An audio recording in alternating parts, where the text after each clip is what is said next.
They called it Murder Mack, a silver van that cruised California's coastlines in 1979.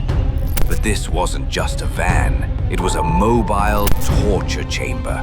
Inside were pliers, hammers, screwdrivers, and the minds of two of the most sadistic serial killers you've never heard of. This is the story of Lawrence Bittaker and Roy Norris, and it will haunt you.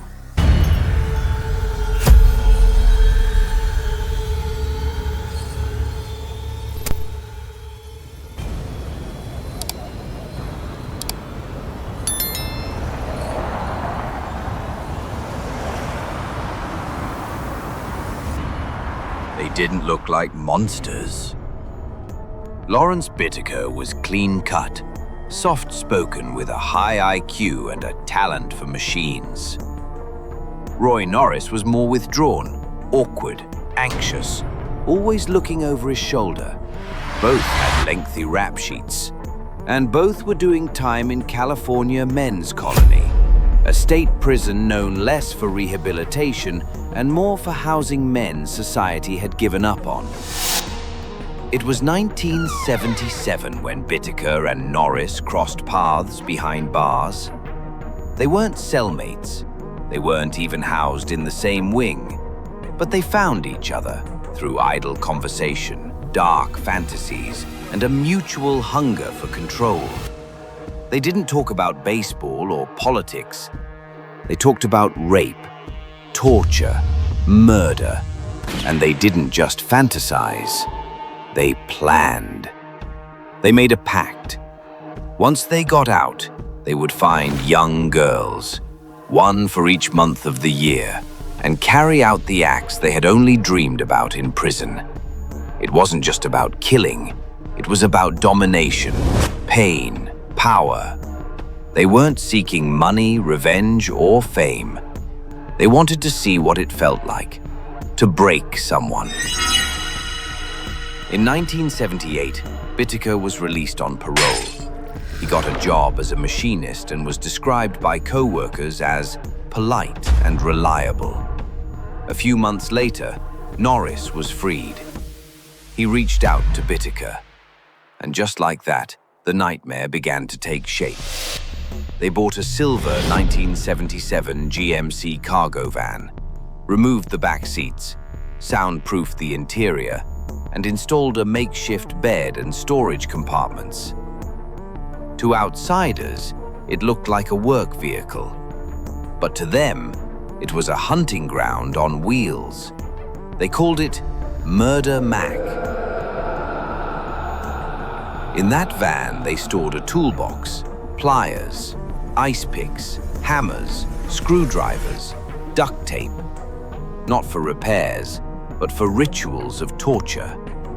And they didn't rush into it. For months, they practiced. They cruised California's coastlines, observed teenage girls at beaches and bus stops. They rehearsed pickup lines, timed their routes. It was methodical. It was calculated. It was evil in its purest form. By June of 1979, their plan was in motion. And soon, California would learn that some predators don't stalk in the dark. They drive in daylight.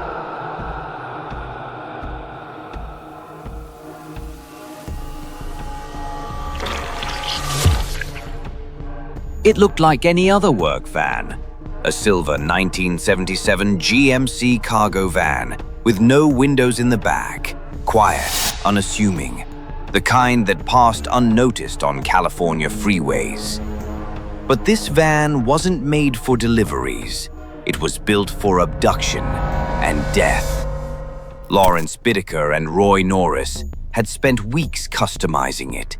They removed the back seats, soundproofed the cargo area, installed a small bed, hidden storage compartments, and a portable cassette recorder. Then they stocked their toolbox, pliers, duct tape, ice picks, wire hangers, a sledgehammer. The van felt more like a dungeon than a vehicle. The walls were lined with thick insulation foam to drown out any sound. No windows, no way out from inside. A dim battery-powered lantern flickered near the roof, casting shadows over cold metal tools. The toolbox was bolted beneath the bed. With every turn, the tools clinked softly, like whispers of what was to come. The air smelled of grease, sweat, and something harder to name. A coil of rope hung next to the bed. A roll of duct tape dangled from a hook. It was silent, controlled, designed with intention. This wasn't a getaway car. It was a mobile torture chamber. They called it Murder Mack. On June 24, 1979, 16-year-old Lucinda Schaefer was walking home from a church meeting in Torrance, California. She didn't know it, but two men, Bittaker and Norris, had already set their sights on her. They pulled over and offered her a ride. She politely declined, but they wouldn't take no for an answer. Lucinda disappeared that evening. She was last seen heading toward home, but never arrived. Her final moments took place deep in the San Gabriel Mountains, far from help, far from safety. What happened there was devastating. Her body was never found. Only silence remained, and heartbreak. But it wasn't a one-time act, because they got away with it. They did it again. In July, Andrea Hall went missing. In September, it was Jackie Gilliam and Leah Lamb. And on Halloween night, Shirley Lynette Ledford was the final victim. With each crime, their actions became more calculated and more disturbing. They pushed boundaries, ignored conscience, and treated suffering as a game. And perhaps most chilling of all, they recorded it, played it back, listened, laughed.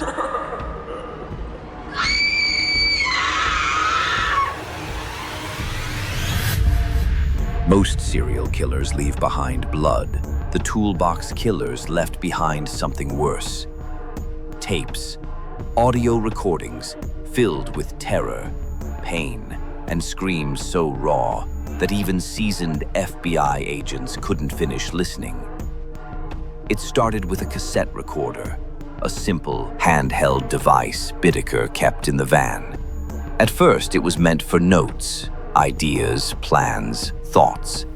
But once the murders began, it turned into a trophy machine, a way to relive the suffering. The tape, October 31st, 1979. Their final known victim was 16-year-old Shirley Lynette Ledford, a bright, polite girl who had just left a Halloween party in Sunland, California. She was hitchhiking home when Bittaker and Norris pulled up in Murder Mack. She never stood a chance. That night, inside the van, they turned on the recorder. What followed was over 17 minutes of pure horror. Shirley is heard crying, pleading for them to stop. She begs for her mother. She asks, "Why are you doing this?" She screams until her voice breaks. Then comes the sound of a hammer, and Bittaker's voice, calm, cold, mocking her. "You scream all you want," he says. "Nobody can hear you." The tape captures torture, rape, beatings, and cruel psychological games. They forced her to pretend she liked it, then punished her when she didn't say it convincingly enough. It ends in silence. Shirley had been strangled with a coat hanger twisted tight with vice grips, just like Lucinda. Her body was left on a stranger's lawn. Dumped, displayed. When Roy Norris was arrested, he confessed everything. He told detectives about the murders, the van, the tools, and the tape. When police played the recording, seasoned homicide detectives left the room. FBI profiler Robert Ressler, a pioneer in serial killer psychology, said it was the single most disturbing piece of evidence I've ever encountered. Even in a profession built on horror, this was too much.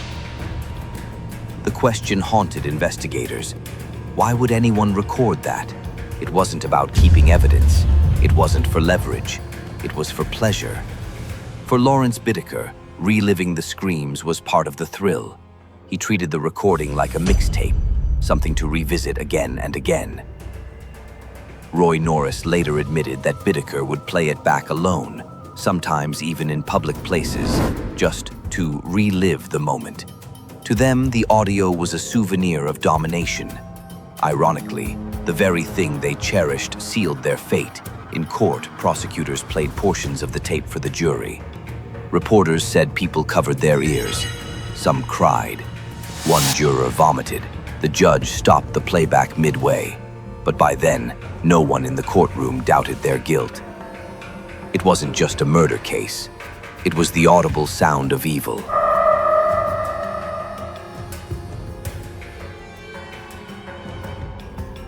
It all started to unravel with a single confession.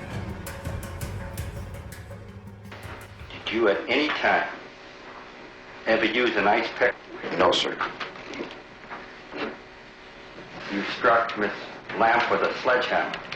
Do you recall the sledgehammer which was introduced? Yes, sir, I recall it. Was that true? No, sir.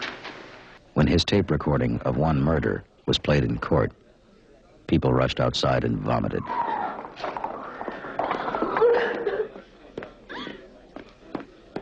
I touched Miss Ledford on the breast with cold metal pliers, and if you listen to the tape, you'll hear those pliers being replaced in the toolbox a few seconds later. Oh, what did you touch her on the breast for with a pair of pliers?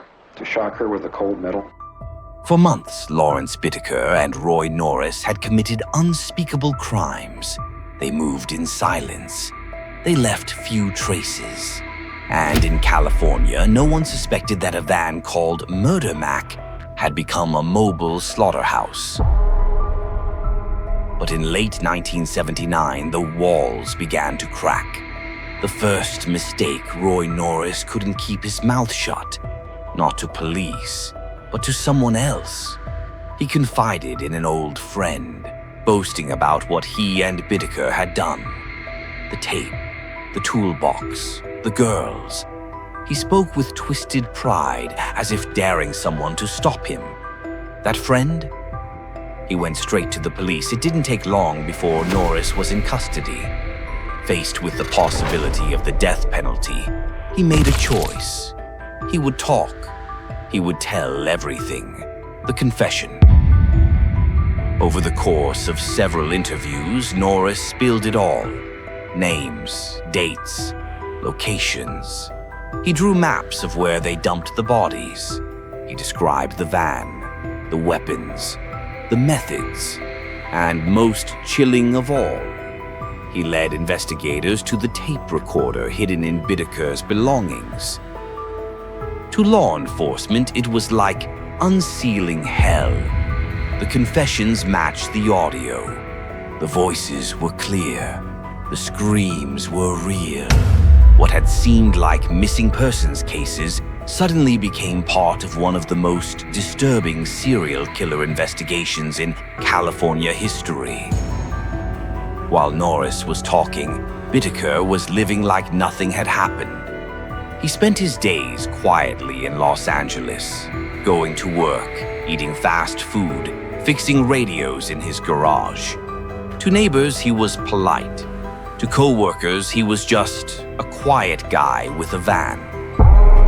All the while, the same van sat parked nearby, still packed with the toolbox, bloodstains, and twisted souvenirs from their crimes. While families were hanging missing posters, Bittaker was walking the beach, unbothered, untouched, until the knock came. Lawrence Bittaker was arrested shortly after. He denied everything. He said Norris was lying to save himself. He claimed the tools were for auto repairs. The audio? He didn't want to talk about it, but it was too late. Police had the van, they had the toolbox, they had photos of the victims taken mid-torture, and they had Norris ready to testify. Norris struck a deal. Life in prison, no chance of parole. In exchange, he would testify against Bittaker in court. For prosecutors, it was a smart move. Without Norris's detailed accounts, the case against Bittaker was strong, but not airtight. But with him, it was devastating. When news of the Toolbox Killers broke, the public reacted with shock and fury. Headlines screamed words like sadistic, demonic, and evil on wheels. Parents kept daughters home from school. Talk shows debated whether the death penalty was enough. But inside the courtroom, the story became even darker. In Chapter 5, we'll take you inside the trial of Lawrence Bittaker, where evidence, confessions, and cold stares shocked even the most hardened jurors.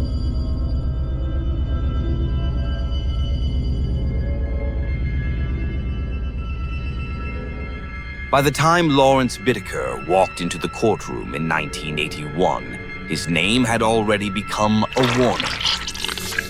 Nicknamed the Toolbox Killer, he stood trial for the kidnapping, rape, torture, and murder of 5 teenage girls. But this wasn't just a trial. It was an emotional reckoning. Roy Norris, now a convicted killer serving life in prison, took the stand as the state's star witness. He walked into the courtroom in shackles, head down, avoiding eye contact with Bittaker. Over several days, Norris gave graphic testimony, describing each victim, each tool, each scream. He recounted how Bittaker laughed while torturing the girls, replayed audio of their cries, and treated suffering like a hobby. For the jury, it was almost too much. When prosecutors played a portion of the now infamous Shirley Ledford tape, the courtroom fell silent. People cried. A juror vomited. Even the judge had to stop the audio midway through. "This isn't just murder," one prosecutor said. "This is calculated, sadistic evil." Bittaker showed no remorse. He denied everything, claimed the tape was faked, and insisted Norris was framing him. But the evidence was overwhelming. The van, the toolbox, the photos, the tape, the screams, each one a nail in the coffin. On March 24th, 1981, the jury returned the verdict. Guilty on all counts. He was sentenced to death. Bittaker remained emotionless as the sentence was read. No tears, no regret, just cold silence. But outside the courtroom, parents wept, activists cheered, and the press declared justice finally served. Still, it wasn't over. Bittaker spent the next 38 years on death row, appealing his case again and again. But in 2019, he died in prison of natural causes, never executed. Roy Norris, his partner in horror, died behind bars just a year later in 2020. The girls never got a second chance. Neither did their families. Thanks for watching. If you enjoyed this video, don't forget to like and subscribe. I look forward to seeing you in the next one.